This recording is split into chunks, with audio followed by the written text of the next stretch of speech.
This is Jen, The Real. This is my YouTube channel, and this is number 2 of jurisdiction over federal areas within the states. If you have not seen part 1, please go back and look at that, because all these work together in unison, and you need to be aware of the things said in part 1 before you move on to part 2. Okay, so this book is a federal report. It was put together by the Eisenhower administration, and it's really, really interesting, and it explains the Constitution and the jurisdiction that they have. This report is called the Interdepartmental Committee for the Study of Jurisdiction over Federal Areas Within the States, Part 1. The facts and committee recommendations. This one was printed in 1956 by the Government Printing Office. Okay, so we scroll down to Chapter 1. And in Chapter 1, I explained this first paragraph of the Constitution. It says a lot in here that you may miss if you don't quite understand what the Constitution actually says. And most of us don't, because we went through the public school systems ran by the federal government. So what I'm going to do is go to the next paragraph, and I'm going to explain some of the stuff in the next 3 or so paragraphs. But before I get to that, I want to go over a few things that I wrote, and then I want to go over what it's saying in these paragraphs. So as a reminder, the court decisions are almost always just opinions based on fictions. There are books written by legal scholars, professors, doctors who state that many court opinions are based on ideas that are complete fictions. I have a video on the books as well as some examples. Department of Justice will always see every case in its own favor, as when the government or anyone investigates itself, it will almost always find itself innocent. The idea of federal legislative jurisdiction is well explained in many areas, but largely ignored by those who wish to expand the power of government. The founders created dependent states written in the Constitution, and those dependent states, not having any sovereignty, cannot become independent states. But they did not account for the various agencies created by government becoming independent of the federal government. Because dependent states, such as the military, cannot secede from the Union and become an independent state and claim sovereignty, an agency cannot claim sovereignty and become independent of the federal government and act on its own. Therefore, the federal agencies are always under the laws of the federal government. They cannot act on their own. However, agencies have created corporations called instrumentalities, such as the expanded portion of the IRS or the federal banks under the Department of Treasury, which were instituted to help the government achieve means to an end. However, instead of quickly trying to become independent of the federal government, which is an expansion of power which it does not have, yet it is doing so by acting outside the laws of the United States and creating its own laws and regulations, and then pushing those laws and regulations upon the various people. However, Article 1, Section 8, Clause 17 explains quite clearly that the federal government has power and authority, which is jurisdiction, only on the federal lands, and the federal lands are the seat, and the lands purchased in those areas are intended to be used for defense of the entire country of America. The United States is not the country. It is an instrument used by the country to promote certain things, such as fortifications of the nation. The United States is therefore a system instituted to fortify the country and not actually run it in times of peace, which is probably the biggest reason for perpetual wars. The federal government within the Constitution has the right to purchase lands for one reason, and that is for defense. Defense is to fortify. And on those military lands called forts, the federal government is to have all power and authority without state interference. This is absolutely necessary when commanding troops for war purposes when lands are attacked by foreign invaders. The military must move in unison and in harmony with one another. There can be no military power where each state is moving troops in different directions, which would result in chaos. To win a war, strategy is necessary, and even more important than that is a single strategy from a single commander, to whom is the commander-in-chief, which is the president's second office, written in and authorized by Article 2, Section 2 of the Federal Constitution. Okay, so it says here in my yellow highlighted portion, an ensuing study, which this whole report is the results of the study that the commission did that was put together by Eisenhower in 1953. The ensuing study of the state Supreme Court decision. Now remember, a lot of decisions are opinions. The judge will write his opinion on what is true, which is almost always fiction. With a view toward applying to the Supreme Court of the United States for a writ of certiorari, the Department of Justice ascertained the state laws and practices relating to the subject of federal legislative jurisdiction and are very different in different states, that practices of federal agencies with respect to the same subject vary extremely from agency to agency without apparent basis, and that the federal government, the states, residents of federal areas, and others are all suffering serious disabilities and disadvantages because of a general lack of knowledge or understanding of the subject of federal legislative jurisdiction and its consequences. So in other words, it's saying that the agencies, the federal government, and the states and the military haven't read the Constitution, and they have no idea what federal legislative jurisdiction is. Okay, it's all lined out in the Constitution, and I'm really surprised and exhausted by finding out that nobody really reads it, or they read part of it and they don't read the rest.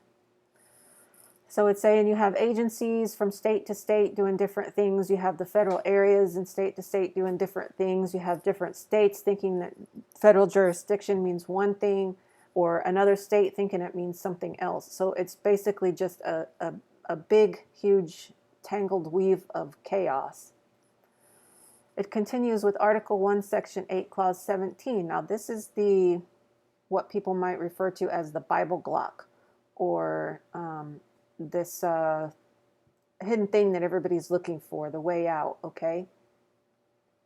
Article 1, Section 8, Clause 17 of the Constitution of the United States, the text of which is set out in Appendix B to this report, provides in legal effect that the federal government shall have exclusive legislative jurisdiction over such area not exceeding 10 miles square as may become the seat of government of the United States, and like authority, and also exclusive legislative jurisdiction over the places acquired, which the Constitution uses purchased. But they didn't purchase all the places. Some places were acquired. So the Constitution uses purchase, but some states didn't sell their federal lands, okay? So they just let them use them for a period of time over all places acquired by the federal government with consent of the state involved for federal works. Federal works are the defense, right? And it says that in Article 1, Section 8, the last portion where it talks about forts, arsenals, those are federal works, which in the preamble is described as defense with a C, which means forts. Fortifications. It is the latter portion of this clause, okay, the latter portion of this clause, the portion which has been emphasized right here, and like authority. This portion is largely ignored by everyone, with which this report is primarily concerned, because what it's saying here and what this whole report is pretty much about is that the lands purchased in the state is where the federal government has authority to make its laws, rules, and regulations for doing its federal work, not outside of that. And these lands, all the lands inside of the state for federal works are considered also a state, but is a subject. That state is subject to the federal government, or what they say is a dependent state. Those dependent states are the creations of the federal government, and they have no sovereignty. Because they have no sovereignty, they cannot secede from the Union. So all the federal lands for federal works inside the state cannot secede from the Union and become a state within a state.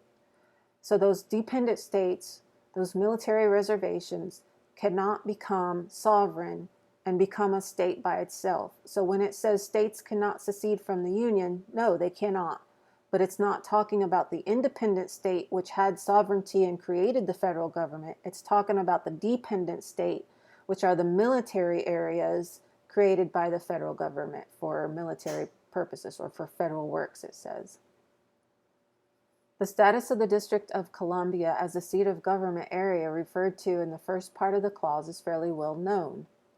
It is not nearly well known under the second part of the clause the federal government has acquired to the exclusion of the states. Okay, to the exclusion of the states. This means that when the federal government acquired the lands inside the state, those certain small, very small areas inside the state for military forts, that the federal government required the states not to try to make laws for those areas, because if they did, the federal government, the seat, where the president commands the military, in Article 2, Section 2, president as commander-in-chief, that if each state were able to make different laws for those areas, then he could not perfectly command the entire nation's military, because he would have to consider, well, this state's this, and this state's this, and this state can't do that, and that state can't do that. And so let's say that the commander-in-chief wants every single military area to have 10 tanks.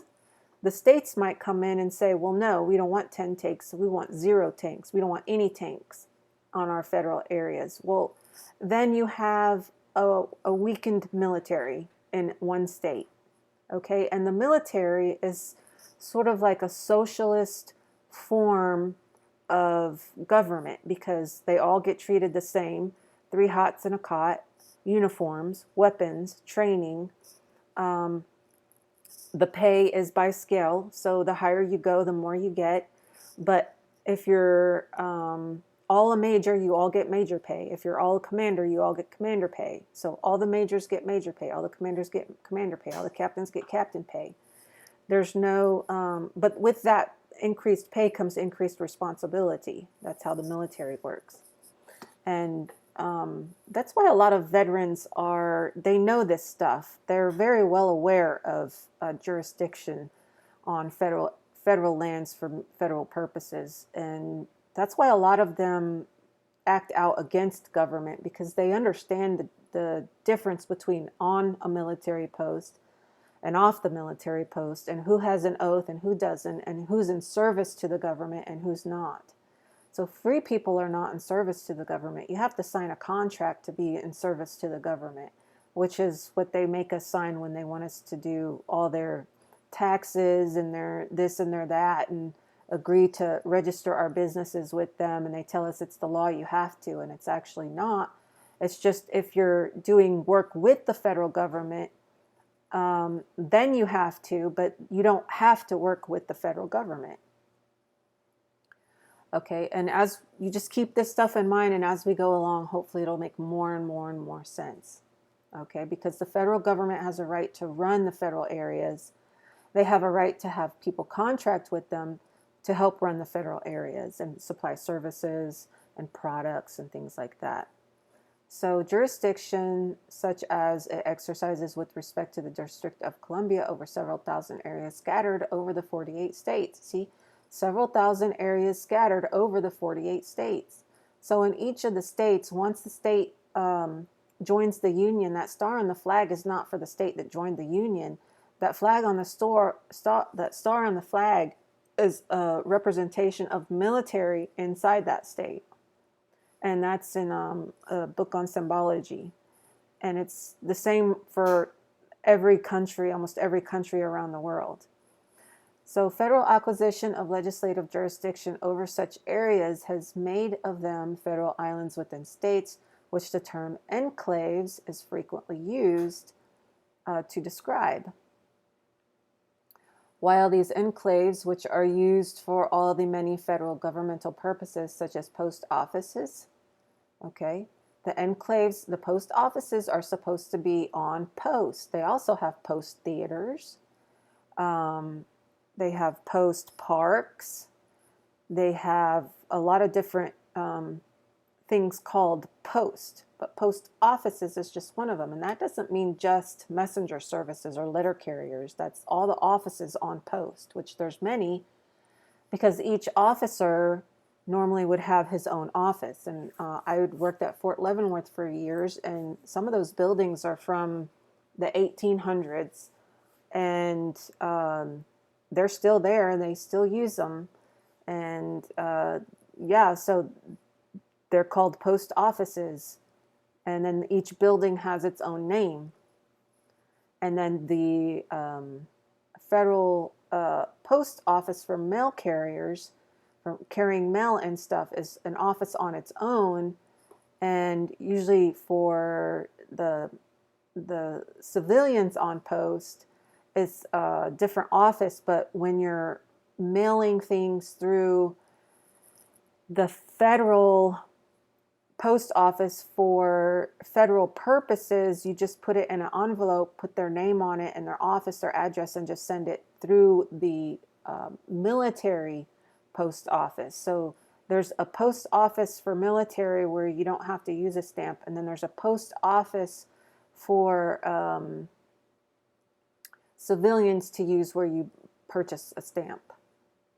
Okay, so arsenals, dams, roads, etc. Because remember, the Constitution says post offices and post roads usually are owned by the government because they're on post. They're on the federal lands. They're on the enclave, the military reservations, the reservations for defense purposes. Okay, owned by the government. The United States, in many cases, has received similar jurisdictional authority over privately owned properties which it leases, or privately owned and occupied properties which are located within the exterior boundaries of a large area, such as the District of Columbia and various national parks, as to which a state has ceded jurisdiction to the United States.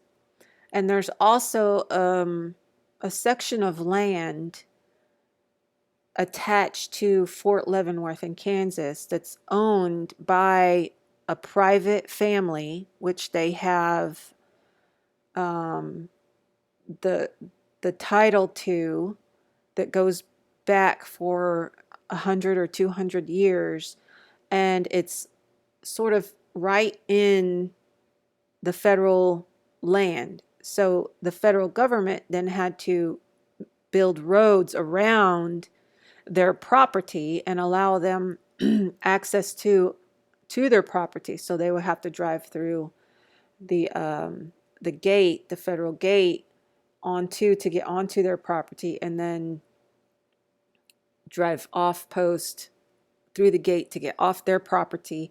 But the federal government doesn't own that property. Okay, so I think it's talking about such places as that, because when the state gave some lands to the federal government, there were people who already had title to those lands. And so the federal government just sort of built its military post around those private lands, because the people, even though they say eminent domain, if you own your land, the federal government can't take it from you. The only thing that the federal government can do is it has eminent domain over the lands that was ceded to it. Okay, that may be different when it comes to the state lands. Eminent domain, states, eminent domain over state lands. On the other hand, the federal government has only proprietorial interest, which proprietorial interest is the same interest you or I have when we purchase lands. So proprietorial is the purchase of lands. So they only have purchase, regular title without the right to exercise exclusive jurisdiction. Okay, so what it's saying here is that when the federal government is not going to use some property for defense purposes, or when the state hasn't ceded that land to the federal government, the federal government came in and bought it, but they didn't. The state did not give up lawmaking right to those lands. So, like, the Federal Reserve banks would be on lands where the federal government purchased the lands but only have proprietorial interest in those lands. So they don't have all rights over those lands. The state can also make laws for those lands and the people on them. So exclusive legislative jurisdiction was not ceded, because you have to cede lands and you have to cede whatever level of jurisdiction you want to give to the people who buy those lands. So like in some cases, if I were to go buy land from you, you may or may not cede mineral rights to me. Okay, so you may retain mineral rights. And so I only have certain rights on that land. If I find out that there's oil on that land, then the oil actually still belongs to you. So the government is saying, we'll give you the land, but you have to share everything with us. Okay, so they didn't, or if they don't want you to share everything with them, they're saying that you only have the right of just a regular person. Okay, like a regular person like you or me when we buy lands. And the clause 17 cents in the vast areas of lands which it owns for federal proprietorship over land and federal exercise of legislative jurisdiction with respect to land are not interdependent. And as the committee will endeavor to make clear, the extent of jurisdictional control which the government may have over land can and does vary to an almost infinite number of degrees between exclusive legislative jurisdiction and proprietorial interest only. And so we went through that in this book here, and this book here references that those areas of lands, the jurisdictional status of federal areas within the states. And we go down here to this page, and this is the code of jurisdictional status. And these are the jurisdictions. So this would be like military areas. And this would be like the same as me or you buying land, in which we can only do certain things on it and we have no other rights, that the state makes the rights for those lands. You have partial and concurrent. And they've had to do paperwork on every single piece of land that the federal government either owns or operates on. Back in 1962, it looked like this. And they file them, so they have them. So all of these corporations pretending to have jurisdiction over people that are really corporate courts, because the federal government has no authority there. They know what they're doing, and they know they don't have jurisdiction, but they're getting so much money off of ticketing you or licensing you and all these other things that they don't want to let go, even at the expense of looking like total tyrannical, pieces of poo. They don't care, because they're still just reaping in the money, reaping in the rewards for their lives. So you can ask them, if they ask you to go to court, I would ask them, give me a copy of this paper, Budget Bureau. This is an old one. This expired in 3163. So you would have to be vague, and you would have to ask them for like the GSA report on the most current GSA report on jurisdiction, which includes the address for this building, as well as the type of legislative jurisdiction you have here, that this court has. That's what I would do. I would ask them to, because you can tell them that they have to prove jurisdiction. Anyone who wants to have authority over you has to prove jurisdiction. So if you ask them to prove their jurisdiction, don't just say, hey, we'll prove your jurisdiction. Let them know that you know what the hell you're talking about, and you want the most recent GSA paperwork, report of legislative jurisdiction within the state, giving the address of the exact location and which jurisdictional code they are operating under. Okay, and then they're going to know that they probably don't have any authority, and they'll probably dismiss the case. But like I said, they're so tyrannical these days that they don't care how bad they look. And at this point, most people know that they don't have authority, so they just don't care, and they just keep doing it. So if you go to the first video I did, which was number 1, it says number 1, jurisdiction over federal areas within the states. It has the link to this book, it has the link to this book, and it has a couple other links in there also, which you can go and check out. So I'm trying to keep these videos fairly short. People have an opportunity to let some of this stuff sink in and think about it a little bit. And then the next video will be 3, and it'll go over some other stuff. I'm not going to go over every single paragraph in here. I'm going to go over some of the important stuff, and that way, you know, we can get through this and you can get a good understanding. But that video 1 and 2 here, I think, is probably going to be the most important for you to understanding the jurisdiction. Okay, and the emperor has no clothes, like Ron Paul's been saying. The emperor has no clothes. He doesn't have any clothes. He doesn't have any authority, not over you, not over me. Some over the federal lands, and even then, only the things in the Constitution. So I've been kicked off social media, so please like, share, and subscribe to the videos, and I'll see you in the next video.